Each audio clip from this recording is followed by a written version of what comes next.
The ending of the Vasa, the 3-month rains retreat, is called the day of Maha Pavarana.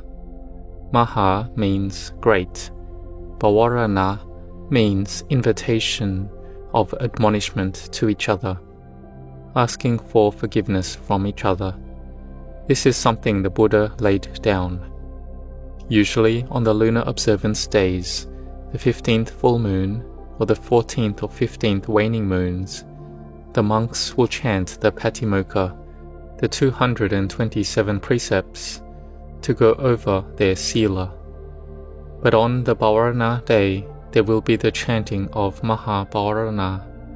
There is a formal motion before the Sangha, and after each Sangha member will do a formal Sangha act by chanting Sangham Bhante Pavaremi Titena Va Sutena Va Parisankhaya Va, and so on. The meaning is, to the Sangha, I invite you to tell me out of compassion if you have seen, heard or suspected any offense that I have committed by body, speech or mind. This is humbling oneself and giving forgiveness to one another, and it is merit and building parami, spiritual virtues. And to humble oneself is a rare quality and is contained in the 38 highest blessings. The nature of the mind is that it is an element which receives, it cognizes. The mind is actually not oneself, it is a natural element. But the trait of delusion takes it all as oneself. The ignorance is me, the mind is me, the body is me, and when we have this me, then we have many things. My child, my grandchild, my father, mother, older and younger sibling, my relatives, my society I live in, my country, nationality, and others. If we have the feeling of me at a normal and ordinary level, then there is no problem. But if it's a me that harms others, that does things for oneself, then it's a self that harms others. So we can see that we have a sense of self, but we want to have greed and desire. The mind doesn't actually want to have greed, but as the mind is a slave to the quality of ignorance, avijja, so it is ignorance that leads the mind to keep continuing on having greed coming up. Greed rolls on, and greed grows in our mind. Then we give greed to others as well, and so it's all a mess. We call it not having enough and not sharing. So can we see that sharing is not a small thing? We make merit and give dana through not cheating others, and so our wealth is pure. See, if we cheat others with a wrong greed and then we make offerings, then we'll have all sorts of problems. So even though we use the money to make merit, the merit we get is small. But one with wealth that is pure, who takes it to make merit, then they get a lot of merit, and it's safe as well, because we are not greedy. And having made merit and wanting to gain the results of merit, we still get merit. But having made merit and cultivating our minds to a higher level, then we don't want the results of merit. We say, may this be a cause for going to Nibbana. We want to give up greed, because this greed makes us suffer. It doesn't know about having enough. So Venerable Ajahn Chah said, whether one has a little or a lot, it doesn't mean that one has peace. But one who has enough is one who has peace, that is having enough in everything. There are those who are highly educated and they will keep on studying. They are 60 years old and have 2 PhDs already, and they are diligent and want to keep on learning. But it is said that it never ends. We learn in this life and then die, being born into the next life and then learning once again. To learn all the knowledge of this world, it will never end. We will keep dying, being born and dying, born and die. It's not worth it for the price. There is just continual suffering. So may we learn the Dhamma, learn about the truth. This is a subject that can end. Because the cycle of samsara, of continued birth and death, it reduces. Though it doesn't end all at once by becoming an arahant, but it may get smaller. How does it get smaller? When you can know and see the Dhamma. And this is one who has a lot of spiritual development. So we have received Dhamma teachings over many years, and in this year we continue to receive teachings.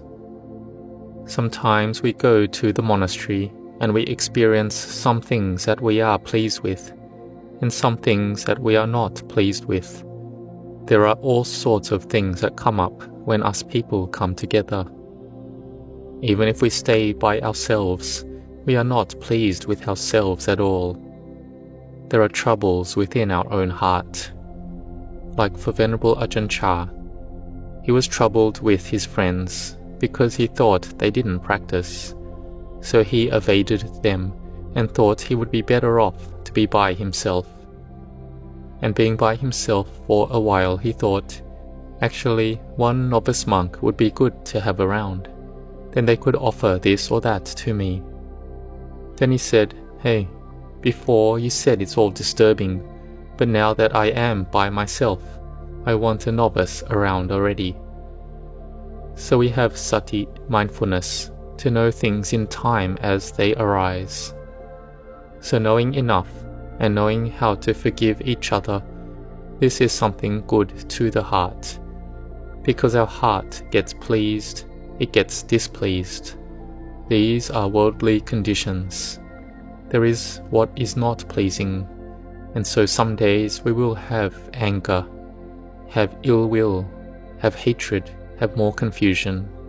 This is what we are like. But if we can give forgiveness, then we'll be at ease and relieved. Sometimes Dhamma practitioners don't like the actions of other people at all. If it's a monk, they don't like this monk or that layperson. We think that they don't get along with us at all. But then we sit meditation and spread metta, goodwill, and the mind is at ease. Oh, the heart was all troubled because of dosa, ill will and anger in the heart. Now it's very at ease. The mind is at ease. We have rapture and bliss, and give our forgiveness. Why? Because we see there's no self, no me. Ignorance is what proliferates their minds and our minds. But now we are at ease. But when the eye sees a form again, there is a sense of self coming up. When the eye sees a form, and our mindfulness is not in time with it, there is a self arising. We are the ones seeing. We see someone we don't like, and then we suffer. We see someone we like, and we are happy. So the eye sees forms, ear hears sounds, nose smells odors, tongue tastes flavors, body touches tangible objects, or the mental objects that arise in the mind. We have to be careful right here. The kilesas, the mental defilements arise here at phassa, sense contact. Venerable Ajahn Chah compared this well to a lemon that has a sour taste, but if it doesn't contact the tongue, then we don't feel anything. Or a rock is 5 kilograms heavy, but if we don't pick it up, then we don't feel heavy. The heaviness of 5 kilograms is just sitting there, but we don't feel its heaviness of 5 kilograms. Whenever we have attachment, then it's heavy. Our heart is like that. Whenever we attach to something, then we are heavy then.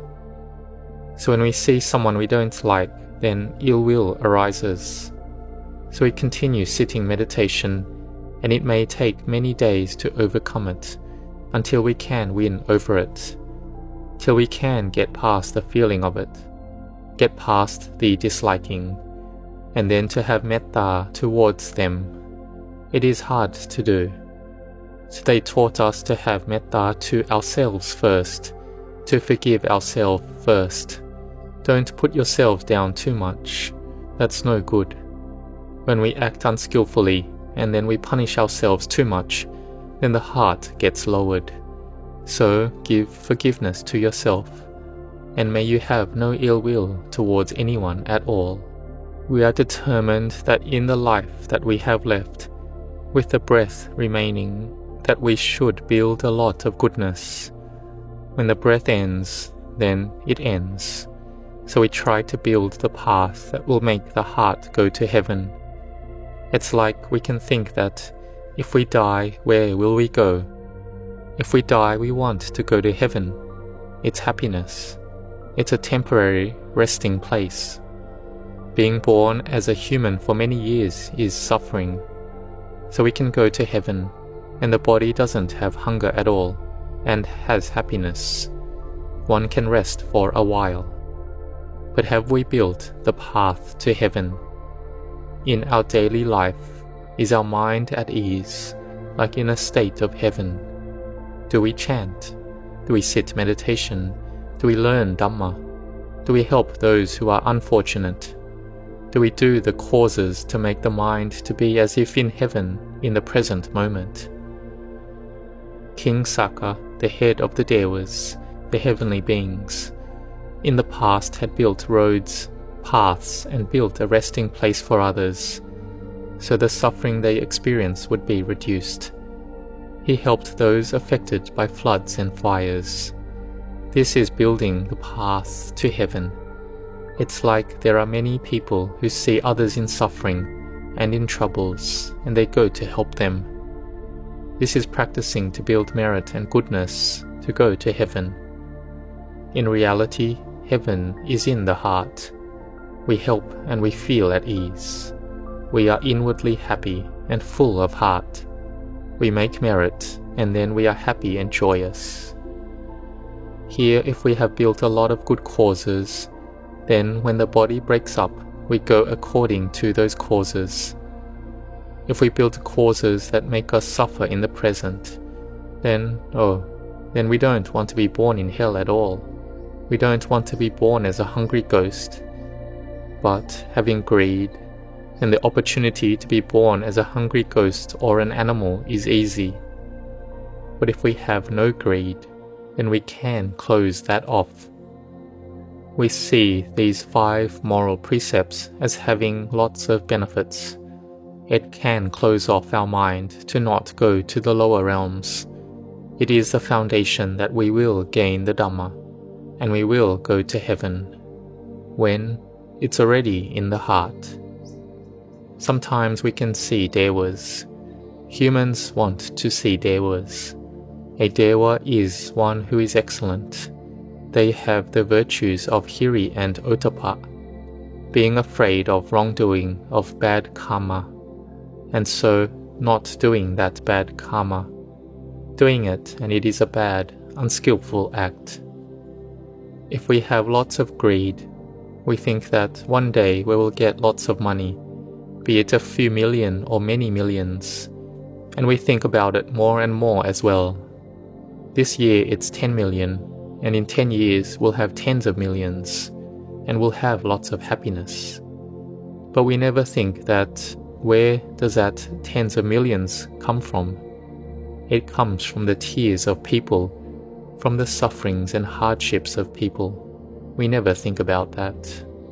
We think just of how happy we will be, and we think about only getting it all for oneself.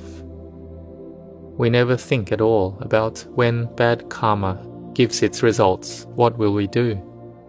We will have to go to jail, and one's name is disgraced as well. We get into trouble with the law and can go to jail. We will get dangers from this, in this human realm. That's so scary. So we have fear of the bad results of karma that we would receive. We don't want to do that greedy action, to follow that greed. We feel ashamed because we have a good name and are recognized in society, like actors, singers, or famous people. And if we did that bad action, we would lose our good name that we have built for a long time. If we do it, we would go badly. So then one doesn't do it. So this is having virtue, having hiri, a sense of moral shame, and otapa, fear of the results of wrongdoing.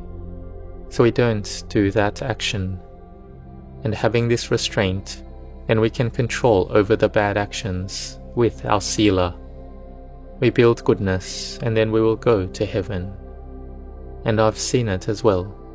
There are some actors who have built their name and image for 20 years, and they wouldn't go to advertise some product because they think there may be something bad about it, so they don't do it.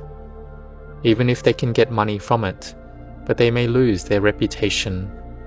They aren't sure about it, and so think it's better not to do it, and then they can avoid a bad situation. So this is one example. So hold on to your virtue and goodness. Hold on to your sila, your good moral conduct. Be firmly established in it.